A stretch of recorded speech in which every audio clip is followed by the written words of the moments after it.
Hello दोस्तों, स्वागत है आप सभी का स्टेट पीसीएस क्लासेस में। तो हम इतिहास का पूर्वावलोकन कर रहे हैं, जिसमें से हम पूर्व मौर्योत्तर काल तक के क्वेश्चन कर चुके हैं और अब हम गुप्त एवं गुप्तोत्तर युग के क्वेश्चंस देखेंगे और इसमें से जो भी क्वेश्चन पूछे गए हैं उसके बारे में पढ़ेंगे।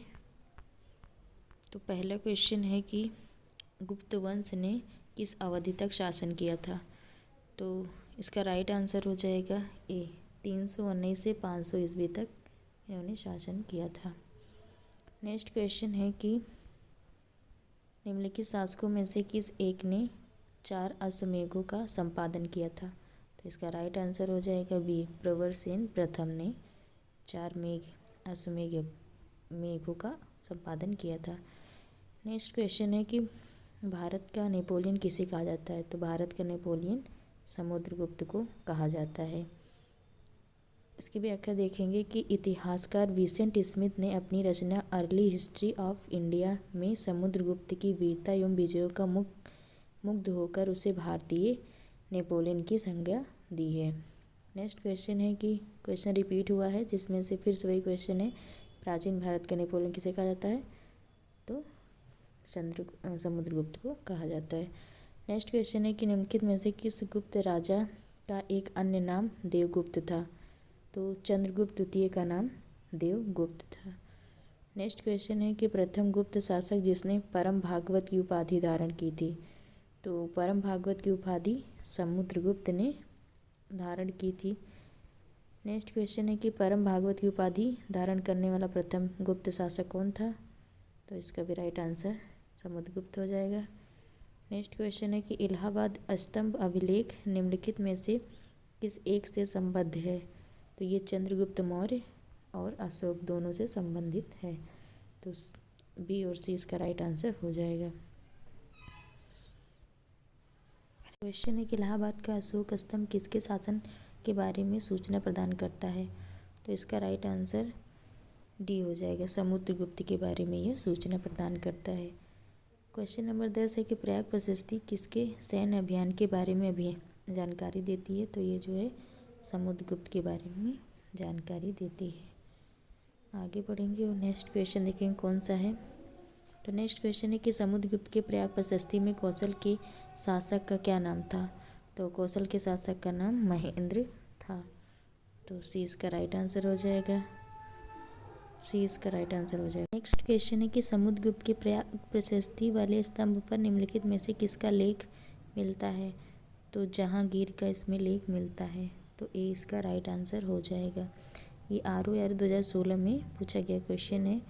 नेक्स्ट क्वेश्चन है कि पृथ्व्या प्रथम वीर उपाधि थी। तो किसकी उपाधि थी। ये जो है समुद्रगुप्त की उपाधि थी, पृथ्व्या प्रथम वीर। नेक्स्ट क्वेश्चन स्टेटमेंट वाला है कि हरिशेन समुद्रगुप्त के दरबार का प्रसिद्ध कवि था। तो ये राइट हो जाएगा स्टेटमेंट। नेक्स्ट स्टेटमेंट है कि उसने देवीचंद गुप्तम महाकाव्य की रचना की। तो इन्होंने जो नहीं की थी, तो दूसरा गलत हो जाएगा। तीसरा है कि वह प्रयाग प्रशस्ति का भी रचयिता था। तो सी इसका राइट आंसर हो, मतलब थर्ड भी सही हो जाएगा। तो टोटल 1 और 3 सही है। तो डी इसका राइट आंसर हो जाएगा।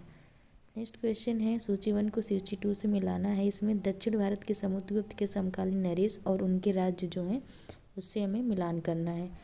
तो पहला है कि धनंजय किस राज्य से थे। तो इनका कुशलपुर से थे। तो ए का हो जाएगा, ए का सी हो जाएगा, ए का सी हो जाएगा।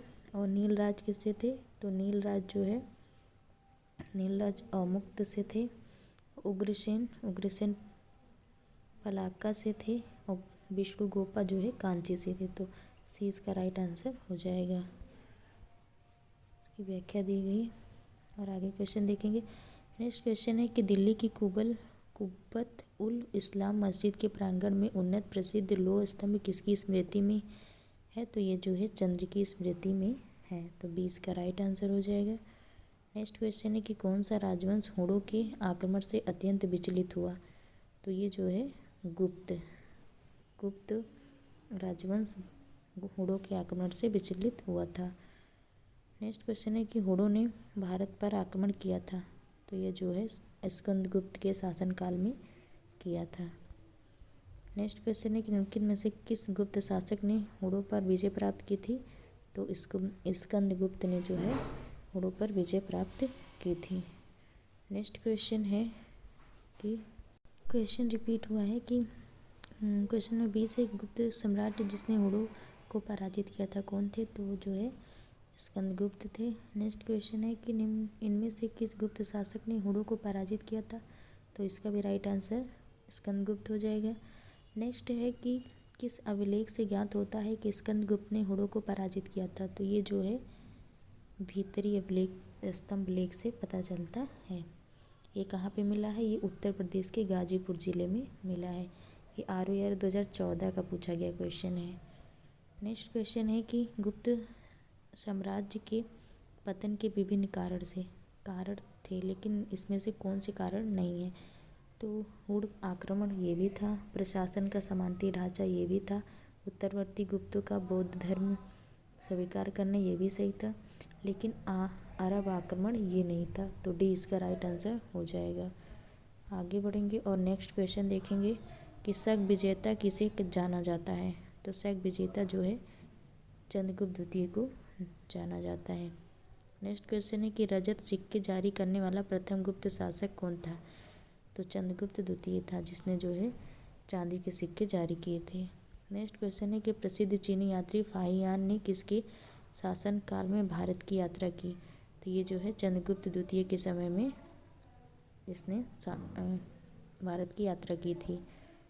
इसमें से है कि निम्नलिखित में से कौन सा सही सुमेलित नहीं है, तो पहला है कि कुमारगुप्त प्रथम मंदसौर अभिलेख, तो ये सही है। दूसरा है पथिक तक्षशिला अभिलेख, ये भी सही है। और तीसरा है कि प्रभावती गुप्ता उदयगिरी गुहा अभिलेख, ये सही नहीं है, तो सी इसका राइट आंसर हो जाएगा। और समुद्रगुप्त का जो है एरड़ अभिलेख, ये भी सही हो जाएगा। आगे बढ़ेंगे और नेक्स्ट क्वेश्चन देखेंगे कौन सा है, तो ये भी सूची 1 को सूची 2 से मिलाना है। इसमें शासक और रानियाँ दिया हुआ है, तो चंद्रगुप्त चंद्रगुप्त की रानी कौन थी, तो ए का 3 हो जाएगा। ए का 3 कुमारगुप्त थी, बी का 1 समुद्रगुप्त की दत्ता देवी थी, और सी का 2 चंद्रगुप्त द्वितीय की कुबेर नागा थी, और डी का 4 कुमारगुप्त की प्रथम की अनंत देवी थी, तो ए इसका राइट आंसर हो जाएगा। आगे बढ़ेंगे और नेक्स्ट क्वेश्चन देखेंगे। ईसा की 3री शताब्दी से जबकि हुड आक्रमण से रोमन साम्राज्य समाप्त हो गया, भारतीय व्यापारिक अधिकाधिक निर्भर हो गए, तो किस पर निर्भर हो गए, तो ये दक्षिण पूर्व एशियाई व्यापार पर निर्भर हो गए, तो सी इसका राइट आंसर हो जाएगा। IAS 1999 का पूछा गया प्रश्न है। नेक्स्ट क्वेश्चन देखते हैं कि गुप्त काल में उत्तर भारतीय व्यापार निम्नलिखित में से किस एक पत्तन से संचालित होता था, तो ये जो है ताम्रलिपि से संचालित होता था, तो ए इसका राइट आंसर हो जाएगा। नेक्स्ट क्वेश्चन है कि निम्नलिखित में से कौन सा बंदरगाह गुप्त काल में उत्तर भारतीय व्यापार के लिए उपयोग किया जाता था, तो ये जो है इसमें एक से अधिक, इसका आंसर ई हो जाएगा, इसका राइट आंसर हो जाएगा। नेक्स्ट क्वेश्चन है कि भारत ने दक्षिण पूर्वी एशिया के साथ अपने आरंभिक सांस्कृतिक संपर्क तथा व्यापारिक संबंध बंगाल की खाड़ी के पार बना रखे थे, निम्नलिखित में से कौन सी बंगाल की खाड़ी के इस उत्कृष्ट आरंभिक समुद्री इतिहास की सबसे विश्वसनीय व्याख्यान हो सकती है, तो इसका राइट आंसर सी हो जाएगा। बंगाल की खाड़ी में चलने वाले मानसूनी हवाओं ने समुद्री यात्राओं को सुगम बना दिया था, तो सी इसका राइट आंसर हो जाएगा। IAS 2011 का पूछा गया प्रश्न है। नेक्स्ट क्वेश्चन है कि प्राचीन भारत में देश की अर्थव्यवस्था में अत्यंत महत्वपूर्ण भूमिका निभाने वाले श्रेणी संगठन के संदर्भ में निम्नलिखित में से कौन सा कथन सही है, तो पहला है कि प्रत्येक श्रेणी राज्य की एक केंद्रीय प्राधिकरण के साथ पंजीकृत होती थी और प्रशासनिक स्तर पर राजा उनका प्रमुख होता था, तो ये इसका जो है ये गलत हो जाएगा। दूसरा है कि श्रेणी ही वेतन काम करने के नियमों, मानकों और कीमतों को सुनिश्चित करते थे। तो ये जो है सही हो जाएगा स्टेटमेंट। तीसरा है कि श्रेणी का अपने सदस्यों पर न्यायिक अधिकार होता था। तो ये भी सही हो जाएगा। तो 2 और 3 सही हो जाएगा। तो सी इसका राइट आंसर हो जाएगा। नेक्स्ट है इसकी गुप्त काल में गुजरात, बंगाल, दक्कन एवं तमिल राष्ट्र में स्थित केंद्र किससे संबंधित थे? तो ये जो है वस्त्र उत्पादन से संबंधित है। तो ये इसका राइट आंसर हो जाएगा। नेक्स्ट क्वेश्चन है कि विशाख दत्त के प्राचीन भारतीय नाटक मुद्रा राक्षस की जो है विषय वस्तु है। तो इसमें पहला स्टेटमेंट है कि प्राचीन हिंदू जनश्रुति के देवताओं और राक्षसों के बीच संघर्ष के बारे में। दूसरा है कि एक आर्य राजकुमार और एक काबिली महिला की प्रेम कथा के बारे में। तीसरा है कि 2 आर्य कबीलों के बीच सत्ता के संघर्ष की गाथा के बारे में। तीसरा है कि चंद्रगुप्त मौर्य के समय में राज दरबार की दुराभी संधियों के बारे में। तो डी इसका राइट आंसर हो जाएगा। चंद्रगुप्त मौर्य के समय में राज दरबार की दुराभी जो संधियाँ होती थी उसके बारे में है। नेक्स्ट क्वेश्चन है कि निम्नलिखित में से कौन गुप्त काल में अपनी आयुर्विज्ञान विषयक रचना के लिए जाना जाता है? तो जो है इसमें सुश्रुत को जो है इसका राइट आंसर माना जाएगा, लेकिन कोई भी आंसर आयोग ने सही नहीं दिया था। नेक्स्ट क्वेश्चन है कि इनमें से कौन गुप्त काल में औषधि के क्षेत्र में अपने कार्य के लिए जाने जाते हैं? तो इसमें से भी राइट आंसर हो जाएगा ये सुश्रुत। आगे बढ़ेंगे। नेक्स्ट क्वेश्चन देखिए कौन सा है कि निम्नलिखित में से किसका प्राचीन भारत के आयुर्वेद शास्त्र से संबंध नहीं था? तो इसमें से देखिए धन्वंतरी कथा, चरक कथा, सुश्रुत कथा, लेकिन भास्कराचार्य का नहीं था। तो 20 का राइट आंसर हो जाएगा। नेक्स्ट क्वेश्चन है कि लीलावती के लेखक कौन थे? तो लीलावती के लेखक जो है भास्कराचार्य जी थे। नेक्स्ट क्वेश्चन है कि प्राचीन कालीन भारत में हुई वैज्ञानिक प्रगति के संदर्भ में निम्नलिखित कथनों पर व्याख्या कीजिए। तो पहला कथन है कि प्रथम शती ईस्वी में विभिन्न प्रकार के विशिष्ट शल्य औजारों का उपयोग आम था। तो दूसरा है कि तीसरी सदी ईस्वी के आरंभ में मानव शरीर के आंतरिक अंगों का प्रत्यारोपण शुरू हो चुका था। और तीसरा है कि 5वीं सदी ईस्वी में कोण की जा का सिद्धांत ज्ञात हुआ था। और चौथा है कि 7वीं सदी ईस्वी में चक्रीय चतुर्भुज का सिद्धांत ज्ञात था। तो इसका राइट आंसर हो जाएगा 1, 3, 4। दूसरा ये गलत हो जाएगा। तो सी इसका राइट आंसर हो जाएगा। आगे बढ़ेंगे और अगला क्वेश्चन देखिए कौन सा है। अगला क्वेश्चन है कि भारतीय यात्रा में फाहियान ने एक अस्पताल का उल्लेख किया है। यह स्थित कहाँ था? तो यह जो है पाटलिपुत्र में स्थित था। तो डी इसका राइट आंसर हो जाएगा। नेक्स्ट क्वेश्चन है कि चंद्रगुप्त के 9 रत्नों में से निम्न में से कौन फलित ज्योतिष से संबंधित था? तो ये है छप्पड़क जो थे इससे संबंधित थे। कालिदास किसके शासनकाल में थे? तो ये चंद्रगुप्त द्वितीय के शासनकाल में थे। नेक्स्ट क्वेश्चन है कि इनमें से किसने पहली बार यह व्याख्या की थी कि पृथ्वी की अपनी धुरी पर घूमने के कारण प्रतिदिन सूर्योदय एवं सूर्यास्त होता है?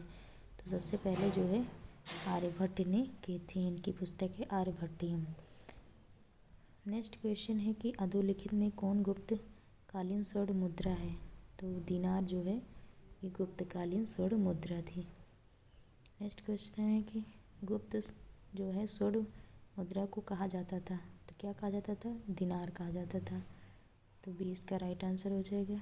नेक्स्ट है कि गुप्तकालीन रजत मुद्राओं को किस नाम से जाना जाता था? तो रजत जो चांदी के सिक्के होते थे उसको जो है रूपक कहा जाता था। तो सी इसका राइट आंसर हो जाएगा। नेक्स्ट है कि निम्नलिखित में से किस गुप्त शासक ने सर्वप्रथम सिक्के जारी किए? तो चंद्रगुप्त प्रथम ने सर्वप्रथम सिक्के जारी किए थे। तो ए इसका राइट आंसर हो जाएगा। अगला क्वेश्चन है कि गुप्त काल में निम्नलिखित संस्कृत नाटकों में स्त्री और शूद्र बोलते थे? तो जो है प्राकृत में गुप्त काल में लिखित संस्कृत नाटकों में स्त्री और शूद्र बोलते थे प्राकृत भाषा में। तो गुप्त काल में लिखित संस्कृत नाटक में स्त्री और शूद्र प्राकृत भाषा बोलते थे, जबकि उच्च वर्ग के लोग संस्कृत भाषा बोलते थे। भाषा के उसमें पूछा गया क्वेश्चन है। नेक्स्ट क्वेश्चन है कि सती प्रथा का प्रथम अभिलेख साक्ष्य कहाँ प्राप्त हुआ है? तो ये जो है एरड़ अभिलेख से प्राप्त हुआ है।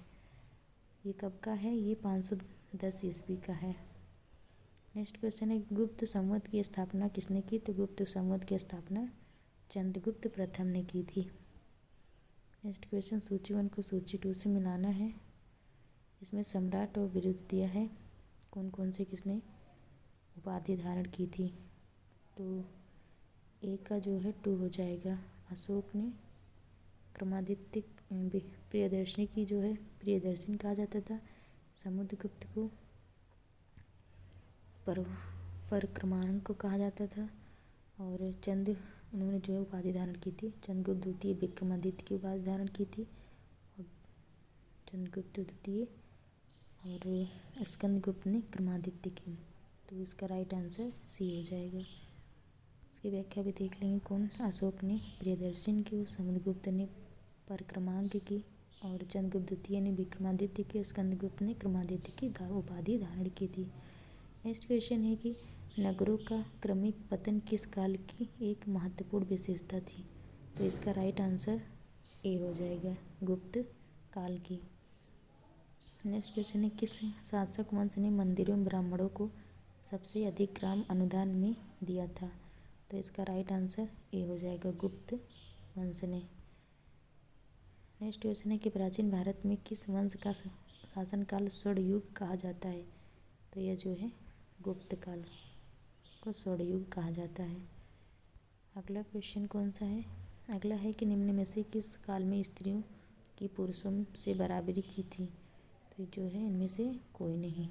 इसका जो है इसकी व्याख्या देखेंगे कि ऋग्वैदिक काल को छोड़कर प्राचीन भारतीय इतिहास में स्त्रियों की स्थिति कभी अच्छी नहीं रही है।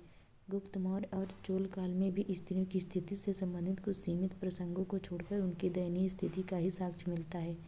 अतः स्त्रियों की पुरुषों से बराबरी किसी काल में नहीं मानी जा सकती। सिर्फ जो है ऋग्वैदिक काल में ऐसा माना जाता था क्योंकि उनको भी यज्ञ करने का और विद्यार्जन करने का अधिकार दिया गया था। लेकिन बाद में उत्तर वैदिक काल आते आते जो है स्त्रियों की दशा जो है और ही दयनीय होती चली गई और उनको जो है शूद्र और स्त्री को बराबर मतलब कि ना उनको संस्कृत बोलने का अधिकार था, ना उनको संस्कृत पढ़ने का अधिकार था, ना उन्हें विद्यार्जन करने का, वेद पढ़ने कोई भी अधिकार नहीं दिया गया था। तो जो है स्त्री और शूद्र को बराबर स्थिति प्राप्त थी।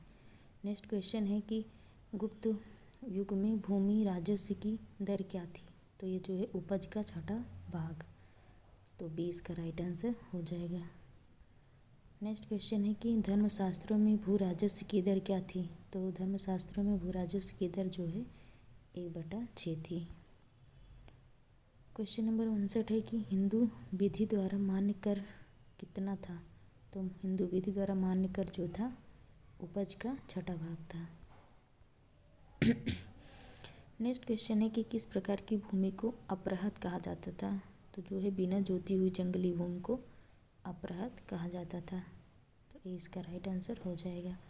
नेक्स्ट क्वेश्चन है कि भारत के इतिहास में के संदर्भ में कुल्यावाप तथा द्रोणावाप शब्द क्या निर्दिष्ट करते हैं? तो ये जो है भूमाप को निर्दिष्ट करते हैं। नेक्स्ट क्वेश्चन है कि गुप्त सम्राट द्वारा निम्न में से किन्हें कर रहित कृषि भूमि प्रदान की जाती थी? तो जो है ब्राह्मणों को कर रहित भूमि कृषि भूमि प्रदान की जाती थी। नेक्स्ट क्वेश्चन है कि प्राचीन भारत में सिंचाई कर को कहते थे? तो इसको जो है विदक भागम कहते थे। नेक्स्ट क्वेश्चन है कि 3री शताब्दी में वारंगल प्रसिद्ध था? तो ये लोहे के यंत्रों उपकरणों के लिए जो है प्रसिद्ध था। तो सी इसका राइट आंसर हो जाएगा। नेक्स्ट क्वेश्चन है कि प्राचीन भारतीय गुप्त राजवंश के समय के संदर्भ में नगर, घटाशाला, कंदूरा तथा चौल किसके लिए विख्यात थे? तो ये जो है विदेशी व्यापार करने वाले बंदरगाह थे। IAS में पूछा गया क्वेश्चन है। नेक्स्ट क्वेश्चन है कि तोड़ माड़ किस जातीय दल का था? तो ये जो है हुण का था तोड़ माड़। नेक्स्ट क्वेश्चन है कि निम्नलिखित में से किसने हुण शासक मिहिर कुल को पराजित किया था? तो यशोवर्मन ने किया था, यशोवर्मन में। नेक्स्ट क्वेश्चन है कि चीनी तीर्थयात्री जिसने 6ठी शताब्दी में भारत दर्शन किया, तो तो सुंगयुंग था, सुंगयुन था। सी इसका राइट आंसर हो जाएगा। नेक्स्ट क्वेश्चन है कि चीनी यात्री सुंगयुंग ने भारत की यात्रा कब की थी? तो ये जो है 1515 ईस्वी से 1520 ईस्वी तक इसकी यात्रा की थी। क्वेश्चन नंबर 70 है कि निम्नलिखित कथनों को ध्यानपूर्वक पढ़िए और दिए गए स्टेटमेंट की सही व्याख्या दीजिए।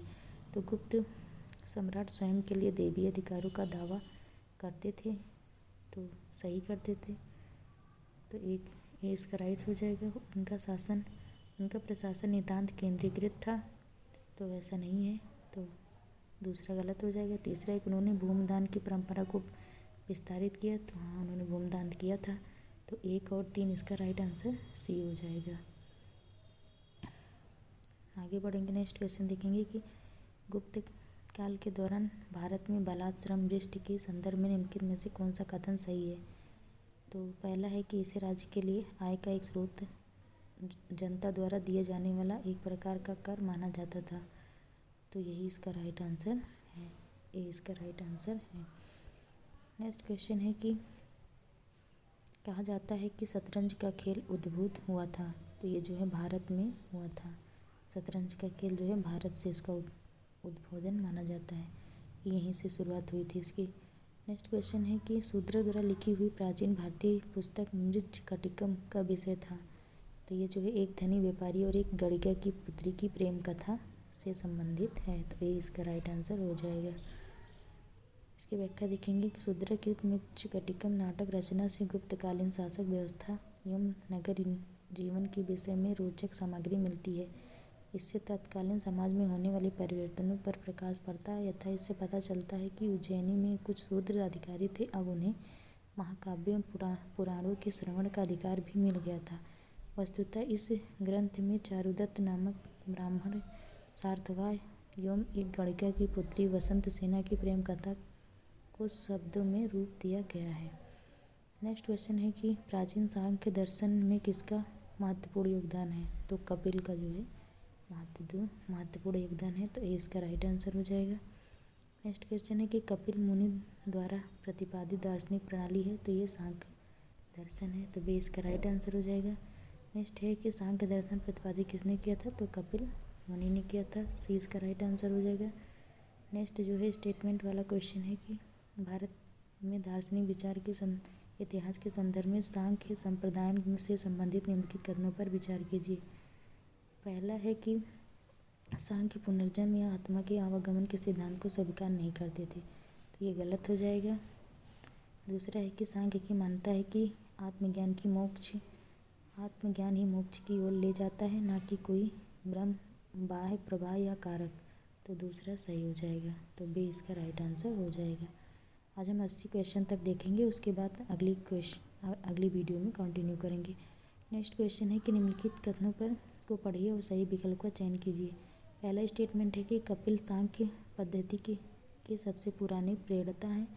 दूसरा है कि कपिल यह बताते हैं कि किसी व्यक्ति का जीवन प्रकृति की शक्तियों द्वारा गढ़ा जाता है, किसी देवी सत्ता द्वारा नहीं, तो इसका राइट आंसर हो जाएगा ए। दोनों कथन जो है सही है, तो ए इसका राइट आंसर हो जाएगा।